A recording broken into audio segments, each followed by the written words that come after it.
are not only mad, they're now panicked about Get inflation. goods into our country. Can you believe this? Simple intuition of why GDP is declining and why inflation is so high is not highest number for September. Judicial security failed to back everything.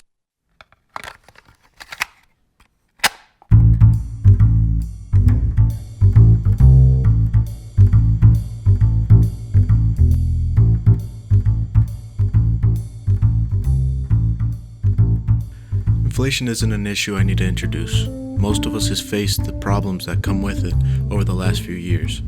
Most people understand inflation, but as politicians argue more and more over who and what is causing inflation, the causes and risks start to get blurred. This is something that gets even worse when you start to consider the false narrative spouted out by many political figures. That being that the opposition's printing of money is the main or even the sole cause of inflation in America.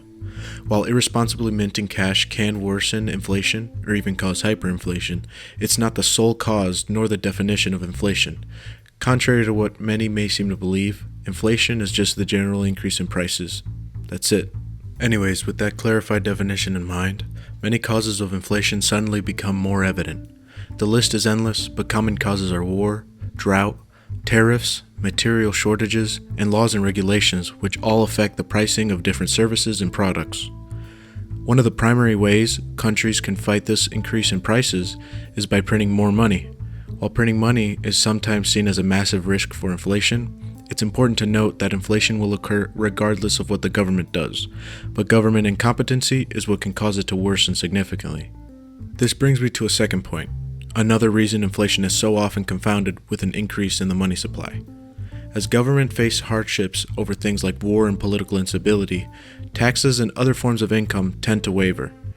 Now, most countries with competent leadership will use alternatives to minting cash to pay off debts and services, but there are exceptions, especially in authoritarian, politically unstable, and developing countries. But I'll get into that later on in the video. The important point here is, inflation is not caused by the supply and demand of money, but by the supply and demand period. If there's less food, that means more money will be charged for the same amount of food, even though the money supply is still the same. This applies to all facets of life, even some that you wouldn't consider at first. So back to the overproduction of money. Zimbabwe is a great example of this economic blunder. Zimbabwe is a landlocked developing nation in Southeast Africa. It's a land of beautiful natural landmarks, diverse cultures, and some of the worst inflation in recent history. The inflation in Zimbabwe was so bad that it was considered hyperinflation, which is defined as a period of time where the monthly inflation rate exceeds 50% by the renowned economist Philip Kagan. Cases of hyperinflation are not particularly common, but when they do happen, it's a devastating economic and humanitarian crisis for whatever country or countries using the currency experiencing this hyperinflation. Hyperinflation is usually caused by a country financing their budget deficits with excess creation of money. This is something that was revealed by the German economist Peter Bernholz when he studied 29 hyperinflation cases and found that at least 25 of these cases were caused by excess minting. Unfortunately, Zimbabwe's case was no different. Being founded on April 18, 1980, Zimbabwe is relatively young compared to most countries on Earth. As a former British colony, the people of Zimbabwe were both traumatized and angry about British colonial practices, which for 100 years included slavery, racial domination, extraction of resources, cultural repression, and many other harmful and downright evil actions in the name of British imperialism. Ultimately, this culminated in a series of land reforms in the late 90s aimed at taking away the farmland owned by the white population and redistributing it among the native populations in Zimbabwe as retribution for colonialism. This reform backfired horribly. A vast majority of the new farm owners never had worked on a large farm, let alone owned one, and the productivity for the agricultural industry in Zimbabwe plummeted. Some people adapted and worked their new land, although at a less efficient pace than before, while others sold their land to loyalists of the then President Robert Mugabe to buy up the land, and some farmlands were just straight up abandoned.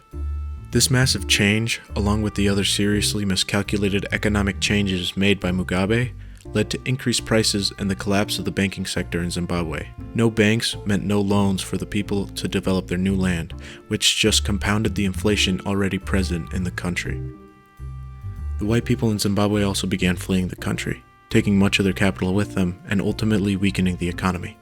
The issues are so numerous I couldn't fit them all in one video, but to top it all off, American and European sanctions were placed on Zimbabwe, impeding its ability to trade with most of the world. By 2007, Zimbabwe's unemployment rate was at 80%. The life expectancy was down to just 44 years old, and many people were starving.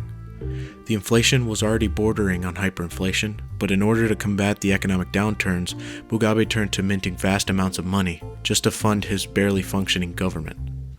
This was the final blow that led to the collapse of the Zimbabwean currency, as Zimbabwe infamously printed bills of increasing denominations, reaching into the trillions of dollars on a single bill. By late 2008, Zimbabwe's inflation rate was at 79,600,000,000% in a single month. By that point, many in Zimbabwe had simply turned to foreign currencies or bartering just to get by.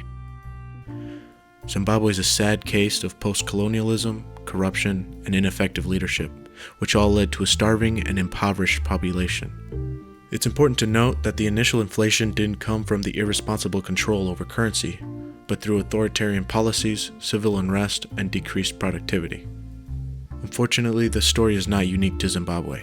Hyperinflation is an unfortunate situation that many developing countries have faced throughout modern history. This is pretty scary, but the question is, can it happen to us?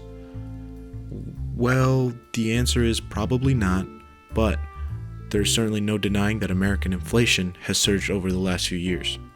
This has been especially true following the pandemic, so it's definitely in our best interest to vote for the people who implement economic policies that will prevent a case of hyperinflation in our own country by taking some basic steps of prevention. To begin with, the Federal Reserve, the nation's central bank, plays a crucial role in managing the money supply and maintaining price stability through prudent monetary policy and decisions like setting up appropriate interest rates. Another key responsibility of the central bank is to have clear communication of policy objectives and transparent decision-making processes. This is essential to instill confidence in the central bank's ability to preserve the value of the US dollar. Without the confidence of the US dollar, monetary instability could lead to people using foreign currencies, as was the case in Zimbabwe, where people started using US dollars and other forms of currencies instead of their own, which only worsened inflation. This again is why voting is so important. Voting for politicians who will have the fiscal discipline to balance budgets, avoid excessive borrowing, increase the efficiency of spending, enhance revenue streams, and prioritize long-term economic sustainability is key to maintaining our economy and society. Another way to decrease the chances of inflation happening in our country is to invest in infrastructure and productive capabilities in the nation. More specifically, this could mean an increase in transportation networks, energy systems, and digital infrastructures, which could enhance economic efficiency and promote competitiveness, which would help stimulate the economy even more. By increasing infrastructure in the United States, more opportunities for people to travel, work, and go to school could be created, which would overall increase the economic activity and simultaneously allow for the diversification of the economy.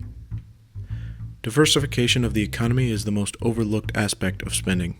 By using tax dollars to invest in different industries, politicians could increase the chances of single company failures becoming a city or even countrywide recession.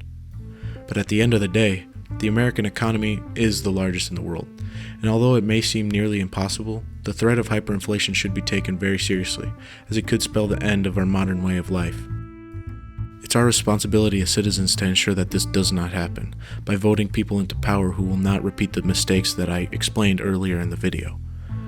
And it's also important to remember, as Lincoln said during his Lyceum address, America will never be destroyed from the outside. If we falter and lose our own freedoms, it will be because we destroyed ourselves.